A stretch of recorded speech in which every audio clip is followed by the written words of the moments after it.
पिछले कुछ महीनों में म्यूचुअल फंड का बाजार एनएफओ से न्यू फंड ऑफर से गुलजार रहा और हर हफ्ते कई सारे फंड एनएफओ के रूप में लॉन्च हो रहे हैं।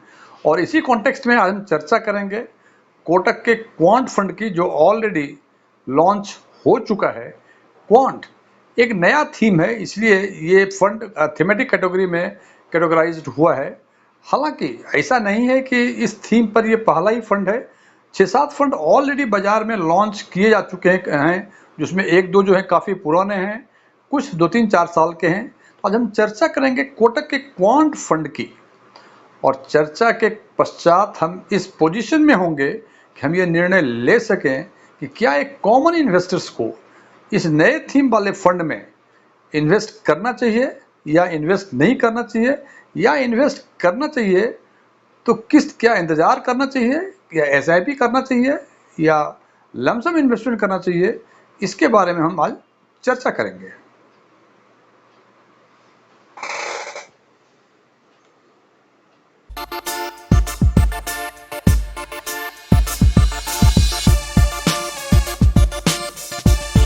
यदि मेरा ये वीडियो आपको पसंद आए, इसे लाइक करें, अपने फ्रेंड्स के साथ शेयर करें। कुछ चीज़ें अच्छी लगी हो कमेंट करके बताएं, कुछ चीज़ें अच्छी नहीं लगी हो इसके बारे में ज़रूर बताएं। और यदि आप पहली बार हमारे चैनल को विजिट कर रहे हैं तो सब्सक्राइब करें और बगल में बेल आइकन को जरूर दबाएं, ताकि हमारे सभी नए वीडियो की नोटिफिकेशन आपको लगातार मिलती रहे। एस1 टेक्सविन में आपका एक बार फिर से स्वागत है। मेरा नाम डीएम झा है। इस फंड यानी कोटक क्वांट फंड की एनालिसिस हम कई पार्ट में करेंगे। सबसे पहला पार्ट होगा इसके बेसिक इंफॉर्मेशन और इसके फंड मैनेजर के बारे में जानकारी लेंगे।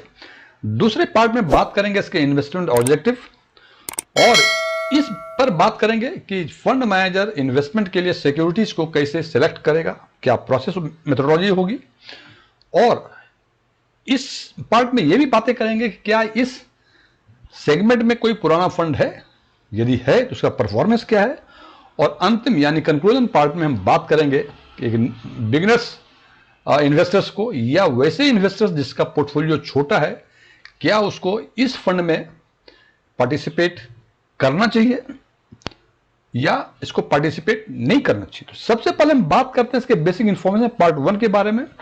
तो इसमें हम देखते हैं कि ये एनएफओ ऑलरेडी 12 जुलाई 2023 को लॉन्च हो चुका है, जो 26 जुलाई 2023 को बंद होगा।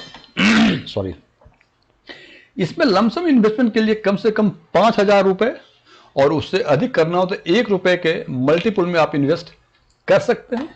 यदि एडिशनल परचेस करना हो तो 1,000 रुपए कम से कम होने चाहिए। यदि स्विच इन करना हो तो कम से कम 1 पैसे का से स्विच इन कर सकते हैं। और यदि आपको एसआईपी मोड ऑफ इन्वेस्टमेंट को यूज करना हो तो कम से कम 500 रुपए का इंस्टॉलमेंट होना चाहिए, और नंबर ऑफ इंस्टॉलमेंट कम से कम 10 होने चाहिए। इन्होंने अपना बेंचमार्क रखा हुआ है Nifty 200 TRI. TRI means total return index. इसमें डायरेक्ट और रेगुलर प्लान दोनों ही हैं, और ग्रोथ और आईडीसीडब्ल्यू ऑप्शंस भी हैं। यदि आप डायरेक्ट और रेगुलर और growth and IDCW means income distribution cum withdrawal, इन दोनों के बारे में यदि आपको जानकारी है तो अच्छी बात है। यदि इसके बारे में और जानकारी चाहिए तो ऊपर दिए गए आई बटन पर क्लिक करके आप इन दोनों ही चीजों के बारे में जानकारी ले सकते हैं। और जब ये 26 जुलाई को ये क्लोज होगा तो फिर ये फॉर फर्दर इन्वेस्टमेंट के लिए 9 अगस्त 2023 को ये ओपन हो जाएगा after NFO for the investment. और सबसे इंपॉर्टेंट बात है कि जो पहली एनएवी डिक्लेयर होगी that must be not later than 5 business day from the date of allotment. इसका मतलब जिस दिन यूनिट्स अलॉट होगा उसके नेक्स्ट 5 बिजनेस डे के अंदर पहला एनएवी डिक्लेयर होगा, और इसका एग्जिट लोड यदि आप 90 दिन के अंदर आप एग्जिट करते हैं तो 0.5% लगेगा, लेकिन 90 दिन के बाद यदि एग्जिट करते हैं तो आपको कोई एग्जिट लोड नहीं लगेगा। अब हम बात करते हैं इसके फंड मैनेजर के बारे में। फंड मैनेजर इनके 3 हैं। इक्विटी के लिए मिस्टर हरीश कृष्णन, और दूसरे हैं इनके मिस्टर अभिषेक बिशेन, जो बीए हैं, एमबीए फाइनेंस हैं, ये डेट इन्वेस्टमेंट के लिए है। और तीसरे हैं अर्जुन खन्ना, जो फॉरेन सिक्योरिटीज इन्वेस्टमेंट के लिए। मैं फिर बता दूं, Mr. Harish Krishnan for equity, Mr. Abhishek Vishen for debt investment and Arjun Khanna for foreign security investment. Mr. Abhishek Vishen जो है वो BA MBA फाइनेंस है, ये sales and trading of the fix income security और portfolio advisory में इनका experience है, और इसके अलावा इनका 2 साल का experience merchant banking division, merchant banking arena या फील्ड में भी है।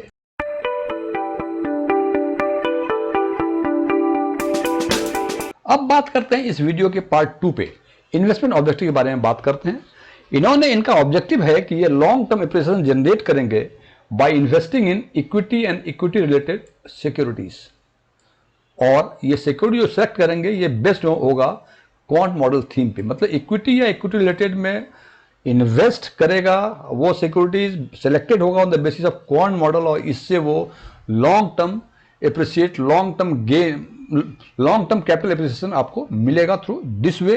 और ये इन्वेस्ट जो करेंगे 80 to 100% equity and equity related instruments में करेंगे, वो इंस्ट्रूमेंट जो होगा बेस्ट होगा क्वांट मॉडल थीम पे, और 0 to 20% ये इन्वेस्ट करेंगे उस कंपनी में other than the quant model theme जो सिलेक्ट हो चुका है इंस्ट्रूमेंट्स के लिए, उसमें नहीं, उसके अलावा किसी और कंपनी में for the purpose of overseas mutual fund में, डेट में, मनी मार्केट सिक्योरिटीज में, कुछ और भी चीजें उसमें भी ये इन्वेस्ट करेंगे, लेकिन only in those company which is other than quant model theme में जो सिलेक्ट नहीं हुए हैं उसी कंपनी में। मतलब एक कंपनी के इक्विटी इंस्ट्रूमेंट और सिक्योरिटीज दोनों में इन्वेस्टमेंट नहीं होगा। यदि इक्विटी का आपने किसी पर्टिकुलर कंपनी में इन्वेस्ट किया तो उस कंपनी के अलावे ही किसी आप डेट सिक्योरिटीज या मनी मार्केट सिक्योरिटीज या ओवरसीज म्यूचुअल फंड इन्वेस्टमेंट करेंगे, उसके अलावे किसी और कंपनी में ही कर सकते। अब बात करते हैं कि कंपनी बेसिकली इसमें क्या करेगी। इस पर चर्चा करने के पहले जो कोटक म्यूचुअल फंड के मैनेजिंग डायरेक्टर हैं मिस्टर नीलेश शाह, उन्होंने कुछ कमेंट्री की है, मैं उस कमेंट्री के बारे में कुछ बताना चाहूंगा।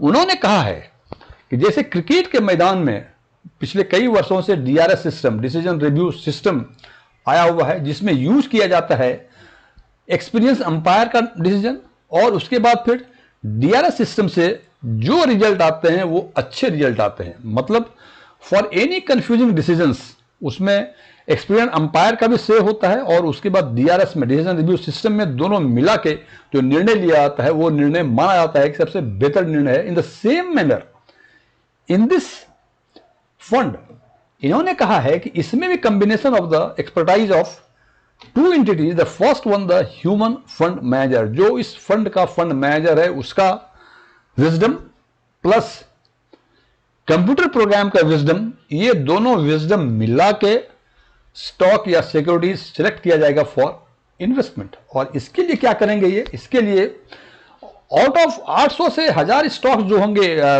निफ्टी 200 TRI में, ह्यूमन इंटरवेंशन के द्वारा इसको शॉर्टलिस्ट करेंगे और लाएंगे इसको 150 से 200 स्टॉक्स तक। इसका मतलब out of 800 to 1000 stocks shortlist करेंगे by the intervention of the human wisdom, और शॉर्टलिस्ट करेंगे 150 से 200 स्टॉक को, और फिर 150 से 200 स्टॉक जो सेलेक्ट करेंगे हम उसको फिर हाउस एल्गोरिदम के हिसाब से फाइनली सॉर्ट करेंगे 35 से 50 स्टॉक, और इसी में ये फंड इन्वेस्ट करेगा। अब हम आगे चर्चा करते हैं कि क्या इस सेगमेंट में यानी क्वांट के सेगमेंट में कोई पहले से कोई पुराना फंड है।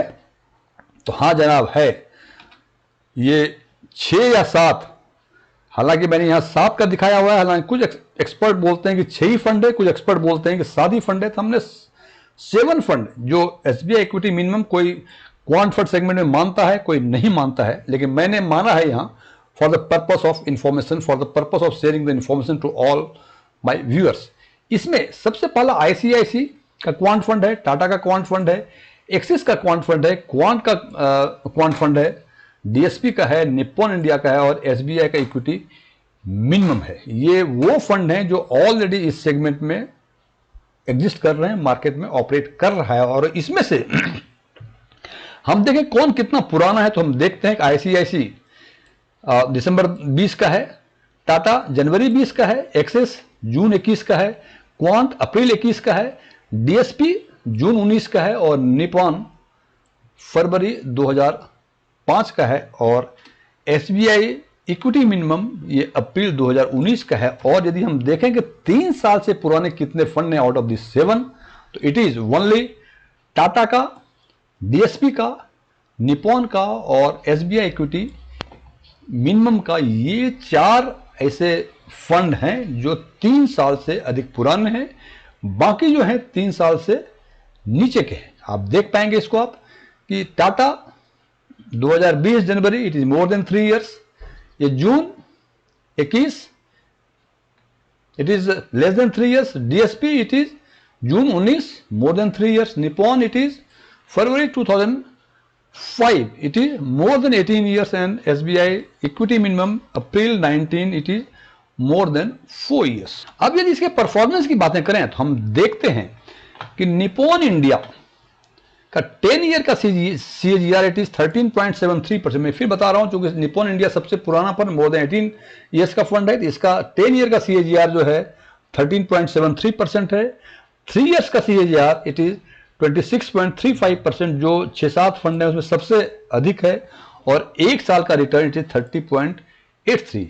अब सवाल ये है इसका रेफरेंस, इसका निपॉन इंडिया का देने का मतलब क्या है। जब आप कंक्लूजन करेंगे तो हम इस बात को भी कंसीडर करेंगे कि ऑलरेडी हमारे मार्केट में टेस्टेड फंड्स कुछ हैं जिसका रिटर्न इस तरह से है, और इसके बेसिस पर आगे फिर हम निर्णय लेंगे।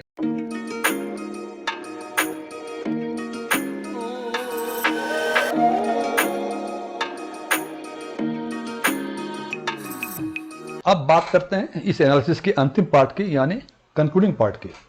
तो सबसे पहले हम देखते हैं इसके पॉजिटिव पॉइंट्स क्या हैं।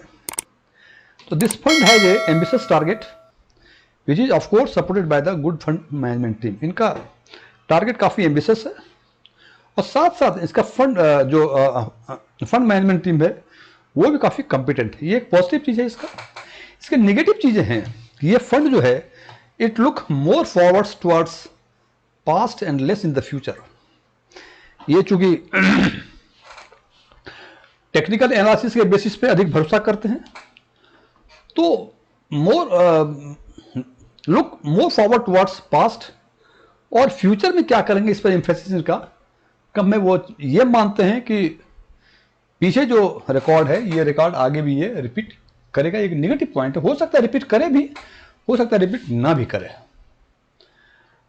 जब ये शॉर्टलिस्ट करते हैं फाइनल शॉर्टलिस्ट फंड का 35-40 स्टॉक में, जब ये सेलेक्ट करेंगे शॉर्टलिस्ट करेंगे आउट ऑफ 200 स्टॉक्स, तो वो शॉर्टलिस्ट करने के लिए जो फैक्टर्स कंसीडर करते हैं वो नंबर में काफ़ी कम है। जैसे लिक्विडिटी फैक्टर कंसीडर करते हैं, गवर्नेंस फैक्टर करते हैं, 2-3-4 फैक्टर्स वो करते हैं, जबकि फैक्टर्स की संख्या यदि अधिक बढ़ाएं तो वो बेहतर शॉर्टलिस्ट कर पाएंगे। ये इसका नेगेटिव पॉइंट्स है। और तीसरा, ये fund it is not for the beginners. जो बिगिनर इन्वेस्टर्स हैं ये उनके लिए नहीं है। अब सवाल ये है कि आखिर एक कॉमन इन्वेस्टर्स को क्या करना चाहिए। तो जैसा कि मैंने पहले कहा आपको, इफ यू आर बिगिनर्स आपको इस एनएफओ से दूर रहना चाहिए, लेकिन because this fund is best suited for those who are expert in analysis and having big portfolio. यदि आपका पोर्टफोलियो बड़ा है तो you can go even if you are beginners, लेकिन पोर्टफोलियो भी छोटा, बिगिनर्स भी हैं, तो आप इसे अवॉइड करें इसको। यदि आपको लगता है कि आपको क्वांट सेगमेंट, पहले ये देख लें कि आपको क्वांट सेगमेंट में इन्वेस्ट करना है या नहीं करना है। यदि नहीं करना है तो कोई इशू ही नहीं है किसी पार्टिसिपेट करने का। यदि आपने सोचा है कि नहीं quant segment is a good segment, इसमें इन्वेस्ट करना चाहिए, तो अब 2 बातें आती हैं। जैसे कि आप जानते हैं, मैं चर्चा की है इस वीडियो में कि 6-7 फंड ऑलरेडी बाजार में हैं, 1-2 फंड 10 साल या 15 साल से अधिक पुराने हैं, वो टाइम टेस्टेड हैं, उनका रिटर्न भी बेहतर है। तो हमें यह निर्णय लेना पड़ेगा कि यदि वो क्वांट सेगमेंट में करना ही हो तो वैसे फंड में क्यों करें जिसको भी टेस्ट में पास होना बचा हुआ है। क्यों नहीं उस फंड में पार्टिसिपेट करें, इन्वेस्ट करें जो कि ऑलरेडी टाइम टेस्टेड है। नंबर 2, यदि आपको लगता है नहीं हमें कोटक क्वांट फंड में इन्वेस्ट करना है because Kotak AMC is my favourite AMC, इन्होंने एनएफओ लॉन्च करना चाहिए, मैं करूंगा। यदि ऐसा है आप निश्चित रूप से इन्वेस्ट करें, लेकिन ध्यान रखें ये इन्वेस्टमेंट लमसम ना हो, ये इन्वेस्टमेंट सिस्टमेटिक हो। हालांकि मैं बार बार ये रिपीट करता हूं हर एनएफओ के वीडियो में, जिसमें हमारे बहुत सारे व्यूअर्स या इन्वेस्टर्स ये समझते हैं या उनके एडवाइजर को ये समझाते हैं कि एनएफओ सस्ता है, यूनिट 10 रुपए की मिल रही है, जबकि बाजार में जो फंड है उसकी एनएवी 50, 60, 70 या 100 रुपए के आसपास है।